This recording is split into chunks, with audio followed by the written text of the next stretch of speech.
تلنگانہ میں ہمارے chief minister Telangana کے کہا کہ تلنگانہ کو 500 میٹرک ٹن آکسیجن کی ضرورت ہے. ہم حکومت سے مطالبہ کرتے کہ فوراً 500 میٹرک ٹن تلنگانہ ریاست کو مہیا کیا جائے. حیدرآباد میں آکسیجن کی کمی نہ ہو. ایلن بیری ہو یا جو بھی کمپنی ہو لیکوڈ آکسیجن لا کر دیں. اور پھر چیف منسٹر تلنگانہ نے یہ بھی مطالبہ کیا مرکزی حکومت سے کہ آپ 4,900 ریمیڈیز پر دے رہے, 25,000 کا انہوں نے مطالبہ کیا, اس کو قبول کرنا چاہیے.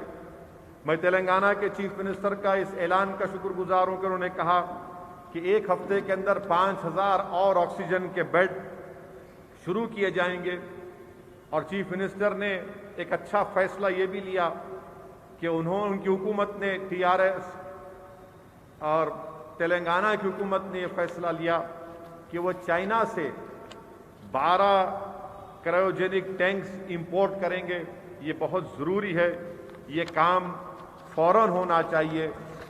میں حکومت سے یہ مطالبہ کرتا ہوں کہ آپ حرکت میں آئیے. وزیر اعظم سے ہم اس بات کا ڈیمانڈ کرتے ہیں کہ دلی میں بھارت کا کیپٹل, بھارت کی راجدھانی, بھارت کی دارالحکومت, وہاں پر بیماروں کو آکسیجن نہیں مل رہا ہے اور آپ کی حکومت آپ کے وزیر اعظم کے گھر کو بنانے کے لیے پورا سینٹرل وسٹا کا پروجیکٹ 30,000 کروڑ کا آپ کر رہے ہیں. وزیر اعظم آپ کا گھر نہیں بنے گا اگر 1 سال تک تو کوئی آسمان گرنے والا نہیں ہے.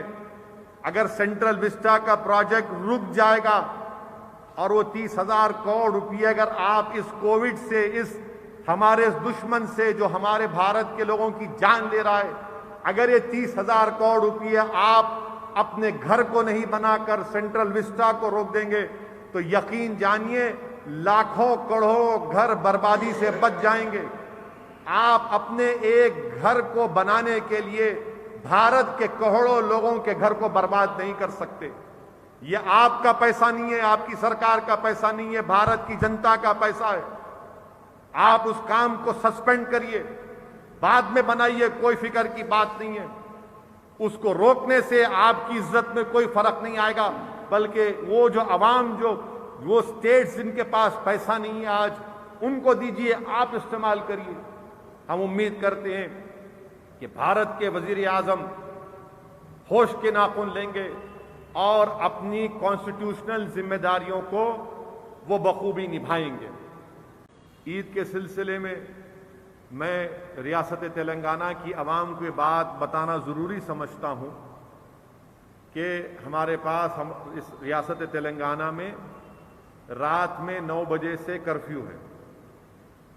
اور میری کل تلنگانہ حکومت کے وزیر داخلہ جناب محمود علی صاحب سے بات چیت ہوئی فون پر, اور انہوں نے مجھے یہ بتایا ہے کہ عید کی نماز حکومت عیدگاہ میں ادا کرنے کی اجازت اس لیے نہیں دے سکتی کیونکہ کورٹس کا فیصلہ ہے, کورٹ کی ہدایتیں ہیں کہ ایک عوامی اجتماعات پر پابندی ہے, عوامی اجتماعات پر پابندی ہے. اس لیے تلنگانہ حکومت ان قریب میں فیصلہ لے گی کہ عیدگاہ میں جا کر وہ عوام اپنی عید کی نماز ادا نہ کریں بلکہ اپنے محلوں کی مساجد میں ادا کریں.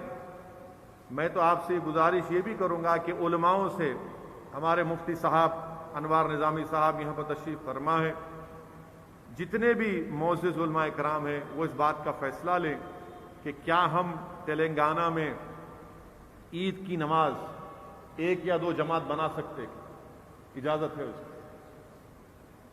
اگر اس کی اجازت ہے کہ ایک مسجد میں عید کی نماز کی 2 یا 3 جماعتیں ہو سکیں تاکہ ایک فجر کے بعد جو وقت شروع ہوتا ہے عید الفطر کا, تو آپ اسی اپنے محلے کی مسجد میں 2-3 جماعت بنا لیجئے, سوشل ڈسٹینسنگ کو برقرار رکھ کر.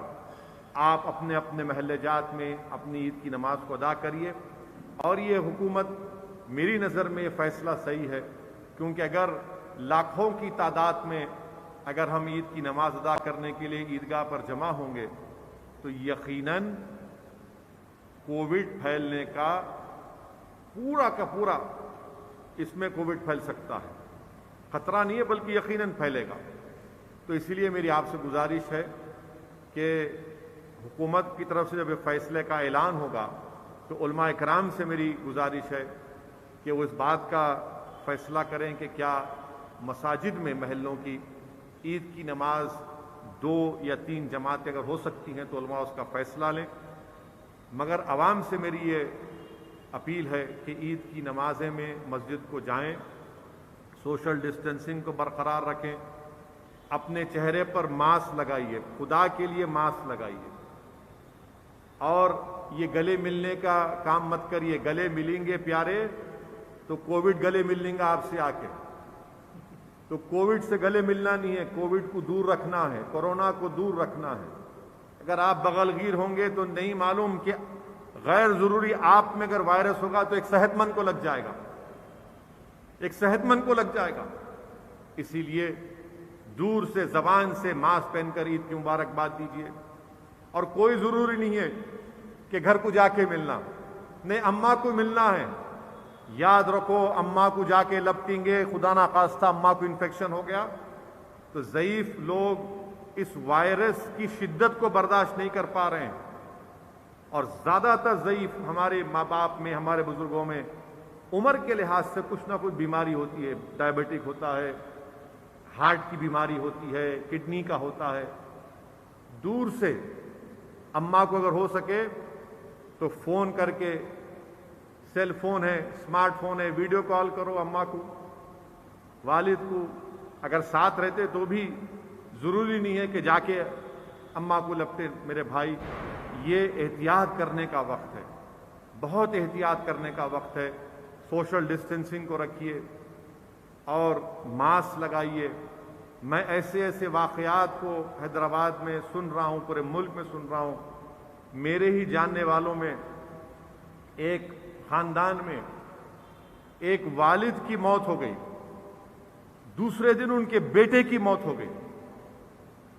والد کی موت ہو گئی، دوسرے دن بیٹے کی موت ہو گئی. اور اب تک 3 دن سے ان کی بیوی کو یہ نہیں بتلایا گیا کہ ان کے شوہر کی موت ہو گئی، ان کا بیٹا، ایک ہی بیٹا تھا، اس کی موت ہو گئی. خدا کے لیے سمجھیے میری بات کو، احتیاط کریے. ہمارے قریبی دوست ہیں، بلکہ میرے محسن ہیں، جو یہ مجلس کے جو اسکول کی جو اسکیم ہے اس کے انہوں نے بڑا مرحوم قائد کے ساتھ ہم کو تجویز. ان کی وائف کا انتقال ہوگا، بیگم کا انتقال ہوگا. ایسے کئی واقعات آ رہے ہیں. تو ہم کو ہمت سے، حوصلے سے کام کرنا ہے، پورا کوشن لینا ہے، احتیاطی تدبیر استعمال کرنا ہے. اور میں ذمہ داری کے ساتھ ایک اور بات عرض کر رہا ہوں. میں مفتی انوار نظامی صاحب سے میری بات ہوئی. میں نے ان سے پوچھا کہ عید کے تعلق سے کیا ہم عید کو ضرور منائیں، مگر کیا ہم اس کو روایتی طور پر جیسا عید مناتے ویسا منائیں یا خاموشی سے منا لیں؟ تو میرے عزیز دوستوں اور بزرگوں، ہم کو عید منانا ضروری ہے. انعام کا دن ہے، وہ مزدور کو مزدوری ملنے کا دن ہے. مگر اسی شان و شوکت سے اگر آپ منائیں گے ذرا احتیاط کریے. کیونکہ یاد رکھیے کہ ہر چوتھے پانچویں گھر میں کوئی بیمار ہے، ہر چوتھے پانچویں گھر میں کسی کا انتقال ہو چکا ہے، آپ کے پڑوس میں کسی کی موت ہو چکی ہے. یقیناً عید منائیے، مگر ان تمام چیزوں کا خیال رکھیے، کیونکہ ہم اپنے شہر میں، اپنی آبادی میں رہتے ہیں.